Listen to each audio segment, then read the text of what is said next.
Bonsoir mon frère, bonsoir ma soeur. Bienvenue sur une nouvelle vidéo de Thunderlight Ministries. J'espère que cette vidéo va t'apporter quelque chose de nouveau. Nous sommes un mouvement chrétien et nous espérons toucher le maximum de personnes possible pour vous encourager, pour vous motiver, pour vous amener quelque chose de nouveau et éventuellement créer une grande famille chrétienne où nous pourrons nous soutenir, prier les uns pour les autres et nous motiver. Alors, moi je suis Ministère May. Je ne sais pas si c'est la première fois que tu regardes une de nos vidéos, mais si c'est le cas, je voudrais te souhaiter une très bienvenue sur notre chaîne, sur nos vidéos, et j'espère que ces vidéos te seront utiles à la longue. Alors aujourd'hui, nous allons parler de quelque chose qui touche un peu tout le monde parce que beaucoup de gens sont intéressés par ce sujet. Je voudrais remercier ceux qui ont déjà souscrit à notre chaîne et continuer à partager pour qu'on puisse toucher le maximum de monde possible. Alors, aujourd'hui, nous allons parler du business. Beaucoup de personnes à travers le monde, chrétiens ou non chrétiens, aimeraient, à un moment de leur vie, avoir un business ou être propriétaire d'un business. C'est un rêve qui, malheureusement, parfois ne devient pas réalité pour plusieurs raisons. Alors aujourd'hui, dans cette vidéo, je voudrais t'encourager, mon frère, ma soeur, à ne pas te décourager et à commencer ton business. Alors, qu'est-ce que le business? J'entends beaucoup de gens au quotidien dire « je voudrais avoir un business, je voudrais commencer mon business ». Mais beaucoup de gens ne savent pas exactement ce que c'est qu'un business. Plusieurs personnes pensent qu'un business, c'est juste se faire un peu d'argent ou se faire beaucoup d'argent ou avoir des employés ou être un patron. Non, un business, c'est beaucoup plus que ça. Un business, c'est d'abord un état d'esprit, c'est d'abord une volonté indéniable, c'est un objectif à atteindre, et c'est vraiment quelque chose généralement à long terme. Alors, la définition du business pour être basique, c'est déjà, j'espère que tu as quelque chose pour noter, c'est trouver une solution à un véritable problème.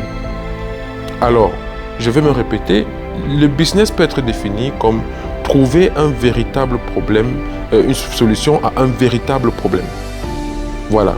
Donc ce n'est pas parce que ton frère ou ta soeur ou un voisin a ouvert une boutique d'habits que tu vas te dire voilà, je vais me lancer, je vais aussi ouvrir mon magasin.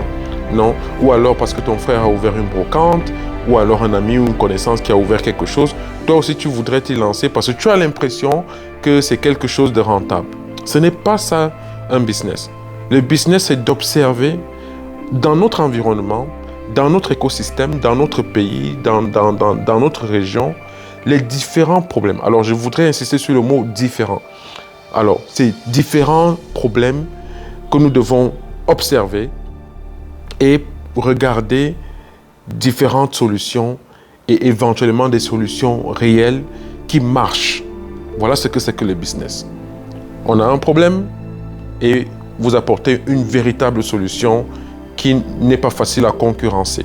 Donc voilà déjà le business. Alors pendant cette vidéo, je voudrais te donner 4 petites astuces ou 4 conseils qui vont te permettre de regarder le business d'une autre façon.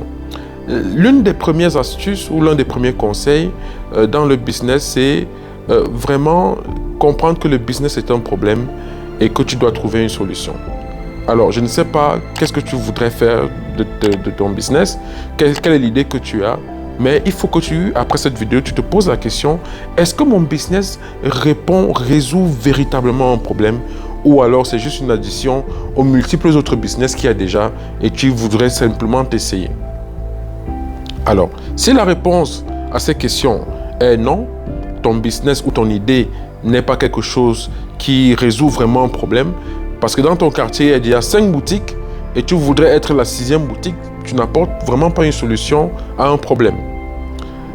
Deuxième point, deuxième conseil, c'est il faut être passionné de ce qu'on voudrait faire.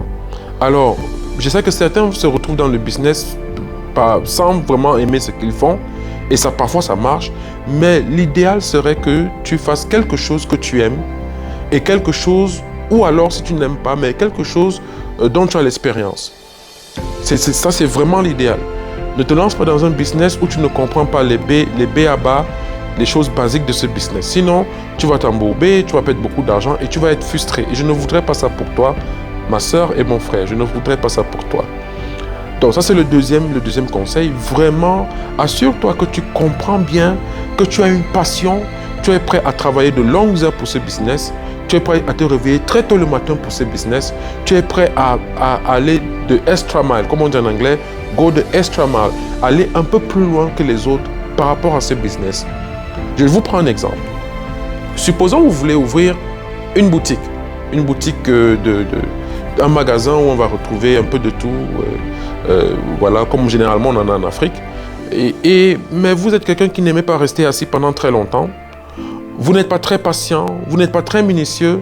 L'organisation, ce n'est pas vraiment votre truc, c'est-à-dire que vous êtes un peu désordonné. Alors, mon frère, ma soeur, ne te lance pas dans une boutique parce que ça sera une torture. Parce que la boutique demande beaucoup d'attention. Il faut s'asseoir avec son comptable, il faut faire les états avec le gestionnaire du stock, il faut s'asseoir parfois toute la journée pendant des heures et des heures. Il faut être patient avec les clients qui arrivent, qui ne savent pas trop ce qu'ils veulent, il faut être poli. Donc, si vous n'avez pas ces aptitudes, c'est peut-être mieux de ne pas vous lancer dans ce business-là.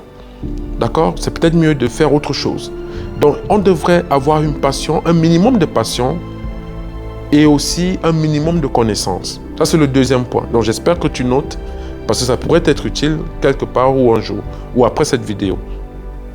Le troisième point, c'est de ne pas perdre le temps. Alors, avant que je ne continue sur ce point, je voudrais vous parler un peu de moi. J'ai commencé mon premier business à 18 ans. Parce que si je me place ici aujourd'hui pour vous parler, il faudrait éventuellement que vous sachiez si j'ai la capacité, l'expertise, l'expérience de vous donner ces conseils. Alors moi, j'ai commencé mon premier business à 18 ans. Je viens d'une famille assez moyenne où il était très difficile pour mes parents de m'envoyer une ration régulièrement et à temps pendant que j'étais à l'université. Alors, je me suis retrouvé pendant plusieurs mois, souvent affamé, sans moyens, parce que mes parents, soit ils n'avaient pas, soit ils avaient oublié de m'envoyer ma ration mensuelle. C'est peut-être le cas pour toi, mon frère, ma soeur qui est à l'université, pour les jeunes. C'est peut-être le cas pour toi actuellement. Alors, moi, je suis un passionné de la nourriture. Alors, j'aime manger. C'est une de mes caractéristiques. Je suis quelqu'un qui aime bien manger. Et je me suis dit, j'aime bien manger, j'aime l'odeur de la nourriture, alors je vais ouvrir un restaurant. Et ça me résout quel problème? Ça me résout le problème de me nourrir moi-même d'abord. Et j'avais constaté que beaucoup de mes camarades avaient aussi ce même problème. Et je me suis dit, voilà, je vais apporter une solution à mon petit niveau. Et je me suis retrouvé à 18 ans en train d'ouvrir mon premier restaurant sans grands moyens. Parce que beaucoup d'entre vous, vous ne faites pas vos business parce que vous vous dites « Non, il me faut un financement. Non, je n'ai pas encore assez d'argent. Non, l'année prochaine, j'aurai le montant qu'il faut. » Tout ça est faux. C'est faux, mon frère, ma soeur. Moi, j'ai repéré une opportunité.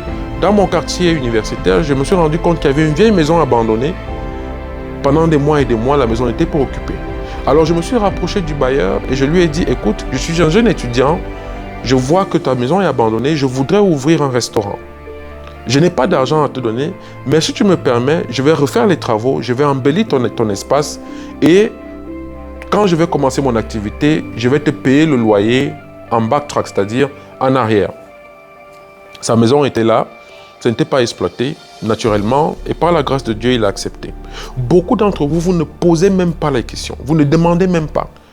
Vous voyez les opportunités, mais vous n'allez même pas jusqu'au bout. Vous ne cognez même pas aux portes. Mais vous voulez faire des business, c'est impossible. Il faut changer d'attitude. Donc j'ai commencé mon restaurant, j'ai appris à peindre moi-même, j'ai refait la peinture, j'ai acheté du ciment, on a bien aménagé le sol, j'ai acheté de belles petites lumières, j'ai acheté une télé et j'ai dit que c'était un processus graduel. C'était très très progressif. Je n'ai pas fait tout ça en un mois, je l'ai fait graduellement et au bout de 3 mois, j'étais prêt, j'ai ouvert mon restaurant et c'est aussi beaucoup de sacrifices. Certains d'entre vous, vous préférez aller boire de l'alcool avec vos sous, avec votre argent, que de l'investir dans un business. Certains d'entre vous, vous préférez dépenser votre argent dans des choses futiles au lieu d'aller pas à pas dans votre business. Donc moi, j'ai eu la grâce de ne pas faire cela. Et à 18 ans, j'avais déjà 2 employés. J'avais un cuisinier et j'avais un homme de salle, un garçon de salle, autant pour moi, qui m'aidait donc dans la gestion de mon restaurant à 18 ans. Aujourd'hui, peut-être tu as 35 ans, peut-être tu as 45 ans, peut-être tu as 50 ans. Mon frère, ma soeur, il faut commencer ton business, s'il te plaît. Et après cela, j'ai j'ai pu grandir mon restaurant parce que je me suis aussi rendu compte que la petite télé que j'avais mise sur le mur à l'université, dans mon restaurant, beaucoup de jeunes s'asseyaient toute la journée, toute la soirée à regarder des films. Alors, j'ai eu l'idée, par la grâce de Dieu, de commencer à louer les DVD, les VCD, comme on appelait à l'époque, des films.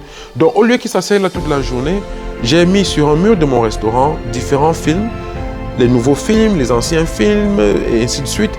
Et j'ai créé une espèce de Netflix où ils venaient, après avoir mangé, c'était un film qui prenait 2 films, et ainsi de suite. Ça m'a généré des revenus supplémentaires. Donc c'est pour cela que je dis, ne perds plus de temps. Le troisième point, c'est de ne pas perdre le temps. Commence ton business. Beaucoup de gens vous disent, non, mais tu n'as pas de business plan, mais tu n'as pas de financier, tu n'as pas fait d'études de marché, tu n'as pas fait... Mon frère, tout ça, c'est pour te ralentir, parce que tout est écrit dans la destinée d'un homme. Si le Seigneur te bénit, tu seras béni sans le business plan, sans l'étude de marché et tout le reste. Commence ton business petit à petit, graduellement, et le Seigneur va t'ouvrir les portes. Donc, arrêtez avec l'esprit de « j'attends demain, on va le faire dans 2 semaines, je vais le faire dans 1 mois ». Non. Au jour d'aujourd'hui, j'ai tellement d'entreprises que je regarde avec du recul et je me dis, si je n'avais pas commencé ce petit restaurant, je n'aurais pas été là où je suis aujourd'hui. Je n'aurais pas eu cette passion, cet amour, je n'aurais même pas eu l'expérience. Et ça va nous amener au 4e point, qui est ne te lance pas dans un business à cause de l'argent. Je n'ai pas commencé mon restaurant parce que je voulais de l'argent. Je voulais juste résoudre un problème. Parce que l'argent est la source de tous les maux. Si tu commences un business pour avoir beaucoup d'argent et que ça ne marche pas bien, tu vas te décourager. Commence un business même seulement pour apprendre. Oui, seulement pour apprendre. Qu'est-ce que je dois faire? Comment on gère les hommes? Comment on négocie un contrat? Comment? Fais ce business juste pour apprendre. On dit que le succès est l'ensemble de plusieurs échecs. Ou alors est la somme de plusieurs échecs. Certains d'entre vous vont commencer un business, Dieu vous bénira, ça va exploser. C'est ce que je souhaite pour toi, mon frère, ma soeur. Mais la plupart du temps, pour des choses plus matures, pour des choses plus naturelles, c'est progressif. Tu vas échouer une fois, tu vas peut-être échouer une 2e fois, mais au cours de ce périple, tu auras acquis beaucoup d'expérience et tu pourras éventuellement réussir. Donc, j'espère que tu as noté ces 4 points et je t'en prie, mon frère, ma soeur, n'hésite pas de commencer petit. J'ai commencé mon premier centre d'appel, je suis propriétaire d'un centre d'appel. J'ai commencé mon premier centre d'appel avec moins de 200 $ ou alors 200 €. Oui, parce que les ordinateurs que j'ai achetés me coûtaient environ 100 € chacun. Et c'était vraiment la base de mon call center. Je n'avais pas beaucoup d'argent en banque, je n'avais pas un financier derrière moi. J'ai commencé un centre d'appel avec 200 €. J'ai acheté 2 ordinateurs et j'ai trouvé 2 jeunes qui ne faisaient rien, qui étaient talentueux, qui m'ont accompagné dans le projet. Et au bout d'1 an, j'avais presque 10 fois ce chiffre. Donc j'étais à une vingtaine d'agents et après 2 ans, j'étais à presque 200 employés dans mon centre d'appel. Et il est toujours là, c'est vérifiable. Donc en commençant petit, on peut graduellement, progressivement atteindre les sommets. Donc je voudrais te remercier si tu as pris le temps et la peine de m'écouter. J'espère que tu as pu noter les 4 points et je voudrais aussi t'annoncer que nous, à Thunder Light Ministry, notre but, c'est vraiment aussi de t'aider à grandir. Nous faisons beaucoup dans le mentoring, nous faisons beaucoup dans l'accompagnement, le conseil, la prière. Et si tu es intéressé, dans quelques temps, nous comptons lancer un programme de sponsorship où nous allons choisir 10 bonnes idées à travers le monde que nous allons financer de début jusqu'à la fin. Donc, si tu es intéressé, si tu es un jeune ou une personne qui a des idées ou qui aimerait faire un business, s'il te plaît, souscris à notre chaîne, partage, abonne-toi et suis attentivement ce que nous allons faire.